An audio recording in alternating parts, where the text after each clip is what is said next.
सभी हमारे पत्रकार बंधु सब लोगों का इस प्रेस कॉन्फ्रेंस में स्वागत है। और आप सब लोग जान रहे हैं कि चुनाव प्रचार जो है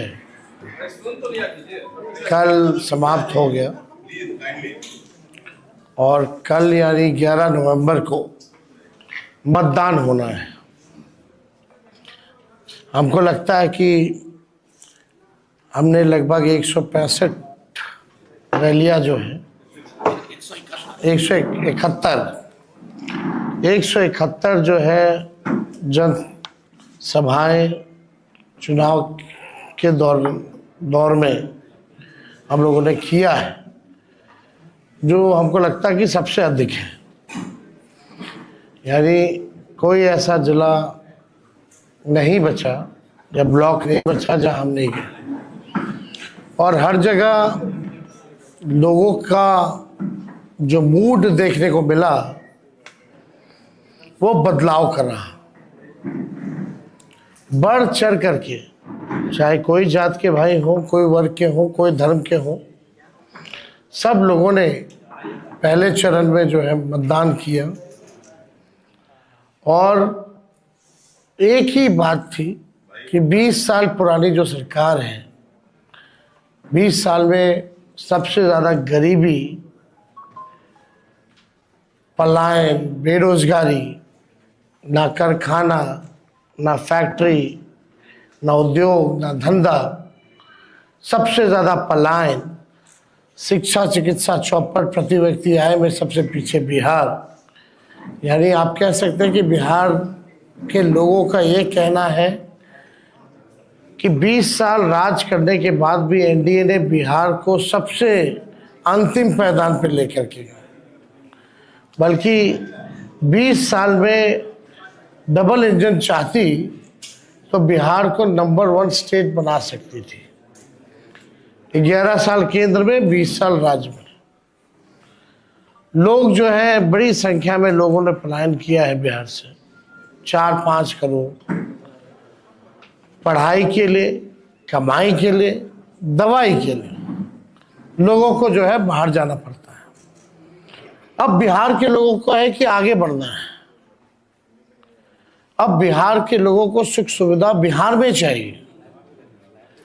कोई परिवार बिछड़े ना, केवल होली और छठ में ना मिले, बल्कि जिंदगी भर जो है साथ रहे। और बिहार में पढ़ाई, दवाई, कमाई की व्यवस्था हो, उद्योग धंधे, फैक्ट्री लगे, फूड प्रोसेसिंग यूनिट लगे। लोग अब ये चाहते हैं।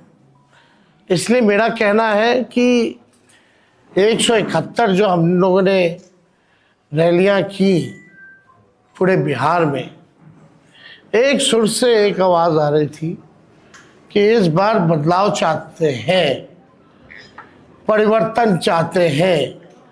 और पहले लोगों ने इस आधार पे वोट किया। अब आपको हम बताना चाहेंगे कि बिहार के लोग जो है इस बार इतिहास रचने जा रहे हैं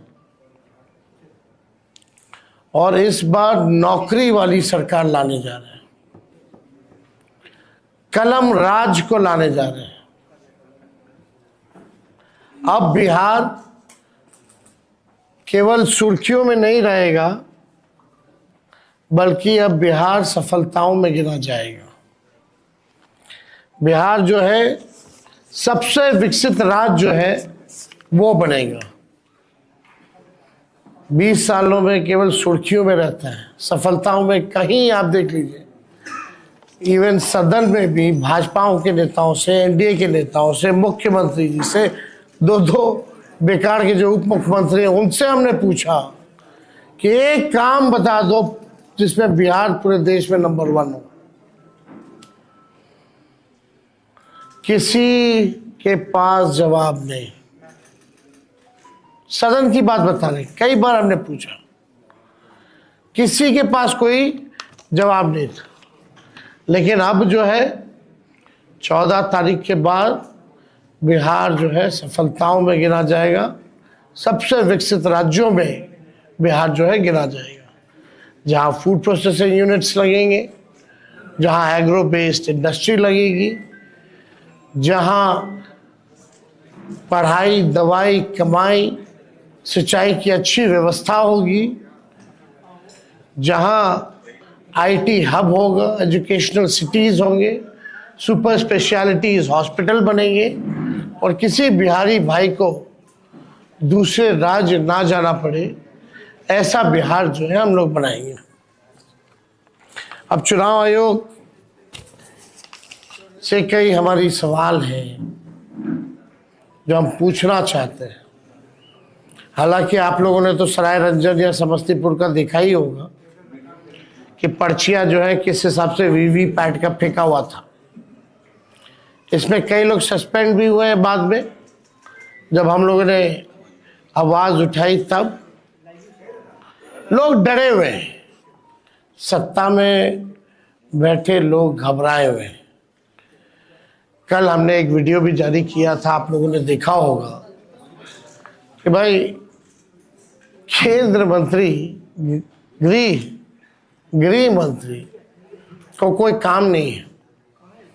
पटना में लगातार कई दिनों से डेरा बनाए हुए हैं। कई बड़े बड़े अधिकारियों को बुलाया गया है, निर्देश दिए गए हैं, अपने रेंज का देखना है उनको, कहाँ डिस्टर्ब करना है, किन किन व्यक्तियों को चुनाव से पहले उठाना है। मतलब सीएम हाउस से भी एक आध रिटायर्ड अधिकारियों द्वारा लगातार फोन जा रहा है बड़े बड़े जिला के अधिकारियों को, रेंज वाले जितने अधिकारी हैं, बुलाया जा रहा है, निर्देश दिया जा रहा है। तो ये बौखलाहट बताती है कि ये लोग जाने वाले हैं। हम लोगों की पैनी नज़र है, जनता एक पांव पे खड़ी है। हम तो चाहेंगे कि जितने अधिकारी, सूचना हमको उन्हीं अधिकारियों से मिली है जिनको ये निर्देश दिए गए। तो हम तो कहना चाहते भाई, जनता एक पांव पे खड़ी है। संविधान का जिन लोगों ने शपथ लिया है, न्यायपूर्ण काम करें, दबाव में ना करें, वरना इस बार जनता जो है मुंह तोड़ जवाब देगी। सब लोगों की नज़र है अधिकारियों पर, प्रशासन पर। जनता सजग है, सब लोगों पर जो है नज़र डाली हुई है। बात अब देखिए, इलेक्शन कमीशन पहला चरण का मतदान कब हुआ? 6 नवंबर को। आज हम बैठ के पीसी कर रहे हैं 10 नवंबर को। 4 दिन बाद भी आंकड़े जो है सार्वजनिक नहीं किए गए हैं कि पुरुष ने कितने मतदान किए और महिलाओं ने कितने मतदान किए। कोई भी ऑफिशियल आंकड़ा नहीं आता। पहले भी मैनुअली, पहले के ज़माने में तो उसी दिन उसी समय बता देता था मैनुअली। आजकल तो टेक्नोलॉजी का ज़माना है, फिर भी ये आंकड़ा क्यों छुपाया जा रहा है, सबसे बड़ा मेरा प्रश्न है। 4 दिन हो गया, यानी आप समझिए, मान लीजिए 11 को अगर वोटिंग है और 14 को रिजल्ट है, तो आपको 14 तक पता ही नहीं चलेगा कि कितने पुरुष और महिलाओं ने वोटिंग की। This is a joke. कितना टेक्नोलॉजी का जमाना है, एआई का जमाना है। ये बताओ, अमित शाह और मोदी जी के राज में इलेक्शन कमीशन ठप हो गया है। अरे भाई, इतना तो पहले के ज़माने में उसी दिन उसी वक्त मैनुअली लोग निकाल करके दे देता था कि इतना प्रतिशत जो है पुरुषों ने मतदान किया, इतनी प्रतिशत जो है महिलाओं ने मतदान किया, और ये उम्र के लोगों ने इतना इतना मतदान किया। आप मीडिया के लोग यहाँ हैं, विद्वान लोग हो, ज़रा बताइए, आप लोगों को जानकारी में है क्या? ये कहीं भी ऑफिशियली ये बात आई है? Where is election commission? मतलब भाजपा जितना पाप करेगा, सब पे पर्दा इलेक्शन कमीशन डालेगा। भाजपा पाप करता रहे, इलेक्शन कमीशन उसका पाप धोता रहे। इलेक्शन कमीशन टूल बन गया, लग रहा है मर गया है। ये तो सिंपल सी बात है भाई। विदेशों में कितना देश का नाम बदनाम करेंगे। विदेशी पत्रकार भी अगर पूछेंगे भाई कितना रेशियो है, 4 दिन हो गया चुनाव को, अब तक नहीं आया, तो देश का तो मजाक उड़वा रहे हैं ये लोग। तो हम तो जानना चाहेंगे कि भाई जल्द से जल्द दे दो। ऐसा जो आप लोगों का रफ्तार है, लग नहीं रहा कि दूसरा फेज वाले का पता भी चल पाएगा कि कितना रेशियो में किसने किसने कितना मतदान किया। आपको हम बता दें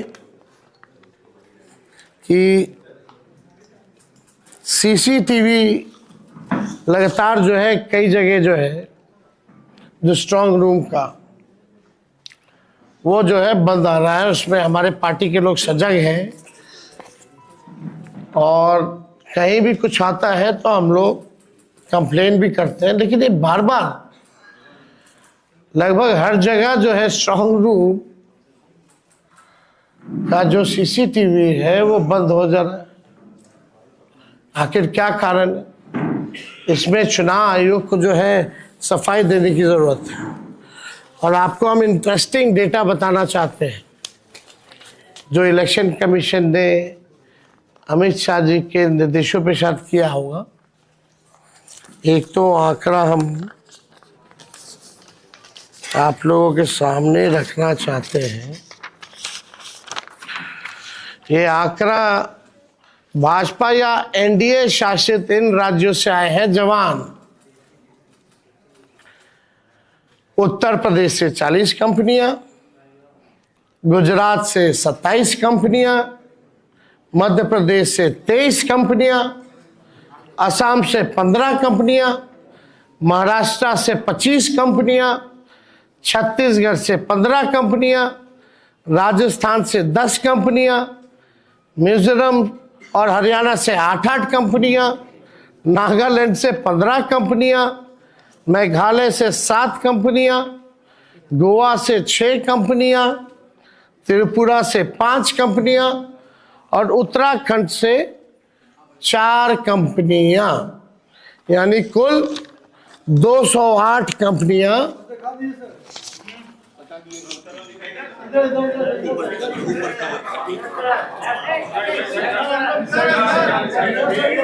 अल्लाह। चलिए देखिए, यानी 208 कंपनियां भाजपा शासित राज्यों से उनकी पुलिस आई है। पहले बिहार विधानसभा चुनाव 2025 में सुरक्षा और निगरानी की व्यवस्था के लिए ये गंभीर सवाल जो है खड़ा हुआ है। ये गंभीर सवाल खड़ा हुआ है। बंगाल, कर्नाटका, तमिलनाडु से क्यों नहीं मंगाए भाई?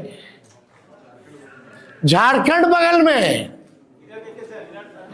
यूपी का आ रहा है, मध्य प्रदेश का आ रहा है, झारखंड अब बंगाल का क्यों नहीं आ रहा? दोनों बॉर्डर के इलाके में है। तो मेघालय त्रिपुरा से आ रहा है, नागालैंड से आ रहा है, लेकिन झारखंड, बंगाल और आपका तमिलनाडु, कर्नाटका जैसे राज्यों से क्यों नहीं आ रहा? केरला से क्यों नहीं आ रहा?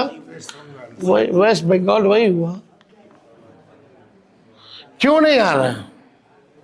ये तो भाई बड़ा सवाल जो है खड़ा हो गया। पुलिस ऑब्जर्वर में तो मतलब आप कहीं तो जो असंतुलन है, ये जो भी 243 विधानसभा में 68% पुलिस ऑब्जर्वर बीजेपी शासित राज्यों से। आप समझ जाइए, 68% पुलिस ऑब्जर्वर जो है वो बीजेपी शासित राज्यों से हैं। पहले ये जितने भी लोग होते थे वो CAPF यानी सेंट्रल केंद्रीय अर्धसैनिक बल के जो लोग होते थे उनको लगाया जाता था ताकि निष्पक्ष जो है ऑब्जर्विंग जो है वो हो। लेकिन इस बार 68% यानी हमने आपको आंकड़ा दिया 208 कंपनियां भाजपा शासित राज्यों में से। अब ये तो देख लीजिए, अमित शाह जी आए इसीलिए ना, डेरा काहे ना जमाए हुए हैं गृह मंत्री। देश में थोड़ी और कोई काम है, जहां चुनाव है वहां बेईमानी वाला काम है।